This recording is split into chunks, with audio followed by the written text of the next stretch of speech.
बिस्मिल्लाहिर्रहमानिर्रहीम। शुरू अल्लाह के नाम से जो बड़ा मेहरबान निहायत रहम करने वाला है। अज़ीज़ तलबा तालिबात, इस उर्दू ऑनलाइन तदरीस में आप तमाम का खैर मकदम है।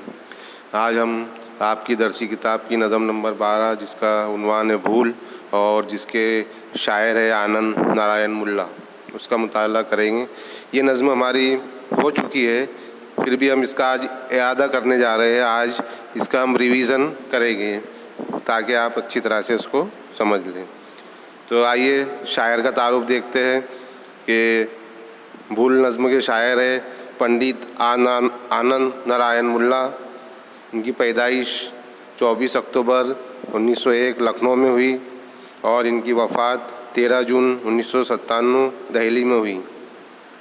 आनंद नारायण मुल्ला ईस्वी सन 1967 से ईस्वी सन 1970 तक आप लोकसभा के रुकन रहे और ईस्वी सन 1972 में राज्यसभा के रुकन मुंतखब हुए। आपके शेरी मजमूए हैं कुछ ज़र्रे कुछ तारे, मेरी हदीस, उम्र गुरेज़ा और स्याही की एक बूंद काबिल ज़िक्र है। तो आइए अब हम नज़म का मुताला शुरू करते हैं।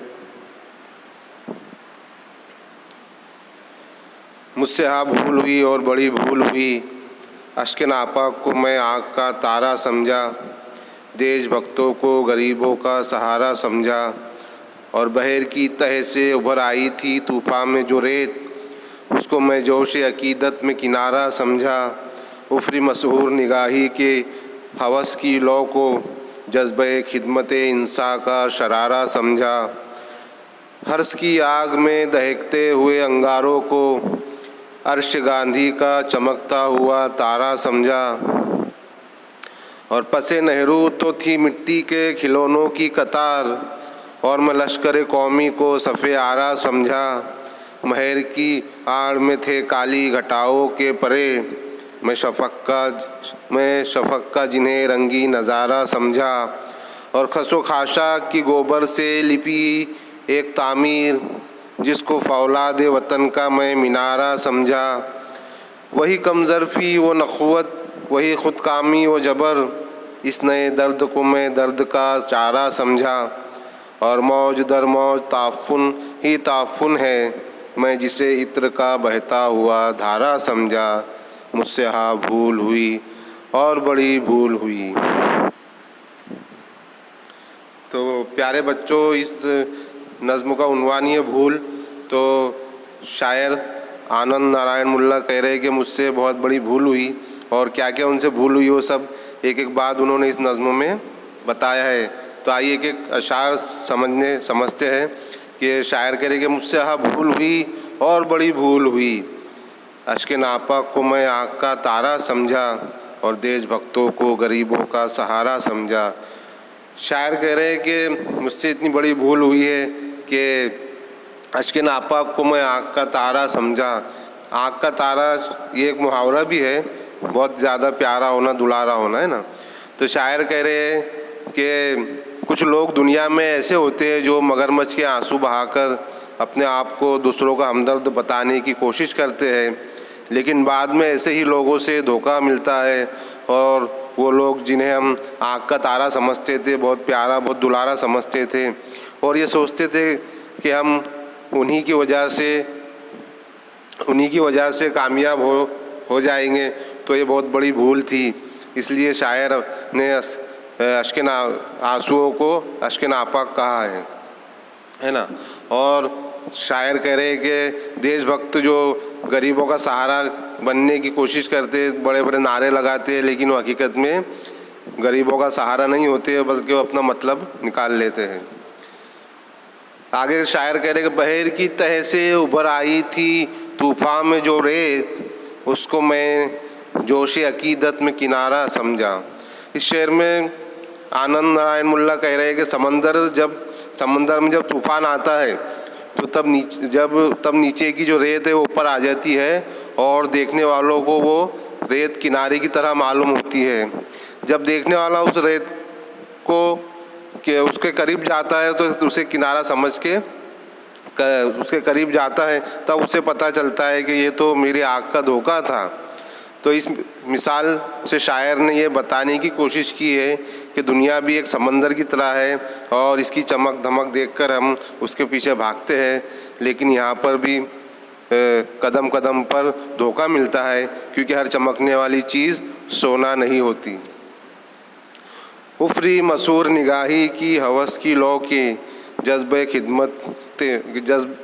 खिदमत इंसान का शरारा समझा। मसूर के मायने होते हैं जादू, जिस पर जादू किया गया है। तो मसूर निगाही से मुराद है किसी की जादूगरी आँखें, यानी किसी की हम जादूगरी आँखें से हम धोखा खा जाते हैं। शायर ने जब उन आँखों को देखा, ऐसी धोखे भरी आँखों को देखा, मसूर निगाही को देखा, तो ऐसा महसूस हुआ जैसे उनमें इंसान की खिदमत का जज्बा हो। आज के दौर में भी ऐसा ही होता है। लोग अपने मतलब के लिए और अपनी जीत हासिल करने के लिए ऐसा बताते हो जैसे वो सिर्फ इंसानियत की खिदमत करने के लिए पैदा हुए हैं, लेकिन हकीकत में वो एक धोखा होता है। हर्ष की आग में दहकते हुए अंगारों को हर्ष गांधी का चमकता हुआ तारा समझा। शायर कह रहे कि हर्ष और लालच की आग में दहके हुए अंगारों को, उसकी रोशनी को, उसकी लौ को मैंने गांधी जी के आसमान का एक चमकता हुआ तारा समझा, और ये मुझसे बहुत बड़ी भूल हुई, क्योंकि ये हकीकत में गांधी जी के आसमान का तारा नहीं था, बल्कि ये मेरी निगाहों का धोखा था। पसे नेहरू तो थी मिट्टी के खिलौनों की कतार, और मैं लश्कर कौमी को सफ़े आरा समझा।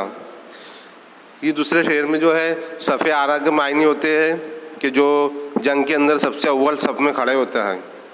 तो शायर कह रहे हैं कि मैंने जो कौम के जो लश्कर को मैंने पहली सफ़ में खड़ा हुआ समझा, जंग में सबसे अव्वल सफ़ में खड़ा हुआ समझा, वो मेरी बहुत बड़ी भूल हुई।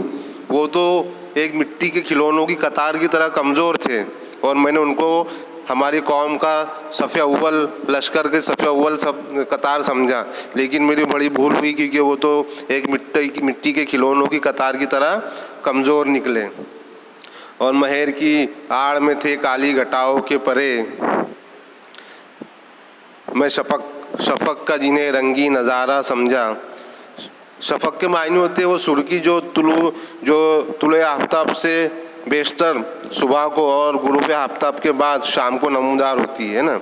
जब सूरज निकलने वाला होता है तो उससे पहले आसमान में एक लाली सी दिखाई देती है, और जब सूरज गुरूब हो जाता है तो उसके कुछ देर बाद तक हमें आसमान में एक लाली दिखाई देती है, उसे शफक कहते हैं। तो शायर कह रहे हैं, और यहाँ पर महर के मायने हैं सूरज के, यानी महर की आड़ में थे काली घटाओं के परे, तो महर कहते हैं सूरज को। तो शायर कह रहे हैं कि सूरज की आड़ में जो काली घटाएं छा जाती है तब उसके पीछे चमक नज़र आती है।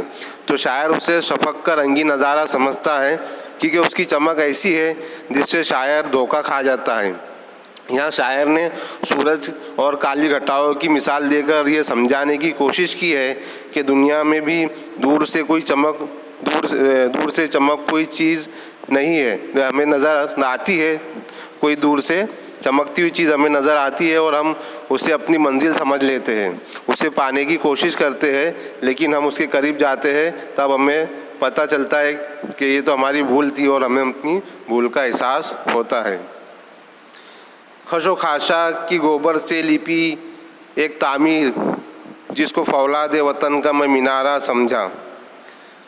शायर कह रहे हैं, खशो खाशा कहते हैं घास फूस और कूड़ा करकट जो होता है, कचरा। तो शायर कह रहे हैं कि जिसको मैंने हमारे वतन की फौलाद और मजबूत लोहे की तरह एक लोहे का मीनारा समझा, लेकिन वो तो असल में मेरी भूल थी। वो लोहे का और फौलाद का वो मीनारा नहीं, बल्कि एक खशो खाशा के कूड़ा करकट से बनी हुई, एक गोबर से बनी हुई और लिपी हुई एक कमज़ोर दीवार थी, और मैंने उसको हमारे वतन का एक मजबूत मीनारा समझ बैठा। ये मेरी बहुत बड़ी भूल थी। वही कमज़रफ़ी वो नखुवत, वही ख़ुद कामी वो जबर, इस नए दर्द को मैंने दर्द का चारा समझा। शायर कह रहे नखुवत के मायने गुरूर घमंड। तो शायर कह रहे कि वही गुरूर घमंड जबरदस्ती है, यानी जुल्म सितम को मैंने इस नए दर्द को और ये जो दर्द मिल रहे हैं नए हमें, तो यही दर्द को मैं दर्द का चारा समझा, यानी दर्द मिटाने वाला समझा। लेकिन मेरी बहुत बड़ी भूल थी, क्योंकि ये लोग दर्द को मिटा नहीं रहे थे, बल्कि और हमारे दर्द को बढ़ा रहे थे। और मैंने दर्द को बढ़ाने वालों को दर्द का चारागार समझ लिया, दर्द का इलाज करने वाला समझ लिया, और ये मेरी बहुत बड़ी भूल थी। आखिर में कह रहे हैं कि मौज दर मौज ताफुन ही ताफुन है, मैं जिसे इत्र का बहता हुआ धारा समझा, मुझसे हाँ भूल हुई और बड़ी भूल हुई। शायर कह रहे हैं कि मौज दर मौज, यानी कि ताफुन ही ताफुन, ताफुन के मायने होते हैं बदबू, सड़ा हुआ, सड़ी गंदी बदबू बास। तो शायर कह रहे हैं कि जो बदबू की जो मौजें थी, मैं अपनी भूल से मैंने उसको इत्र का बहता हुआ धारा समझ लिया, मैंने उसको हमारे वतन में खुशबू फैलाने वाला समझ लिया। लेकिन वो वतन में खुशबू नहीं फैला रहे थे, बल्कि एक बदबू की मौज, एक जैसे दरिया में मौजें आती है, समंदर में मौजें आती है, उस तरह इन्होंने हमारे वतन को गंदा कर दिया है। और मैंने इन्हीं लोगों को मैंने हमारे वतन का एक इत्र का बहता हुआ धारा समझा, और मुझसे बहुत बड़ी भूल हुई। और ये बड़ी भूल मैं हमेशा कभी भूल नहीं पाऊँगा, क्योंकि जिन लोगों को मैंने हमारे वतन में खुशबू फैलाने वाला समझा, तो वो हकीकत में मेरी भूल थी। वो तो उन लोगों ने तो हमारे मुल्क को एक बदबू मौज की तरह हमारे पूरे मुल्क में बदबू ही बदबू फैला दी है। तो अजीज़ तलबा, यहाँ ये नज़्म मुकम्मल होती है। आप भी ये नज़्म को पढ़िए और इसके अशार को याद करिए। अस्सलामु अलैकुम।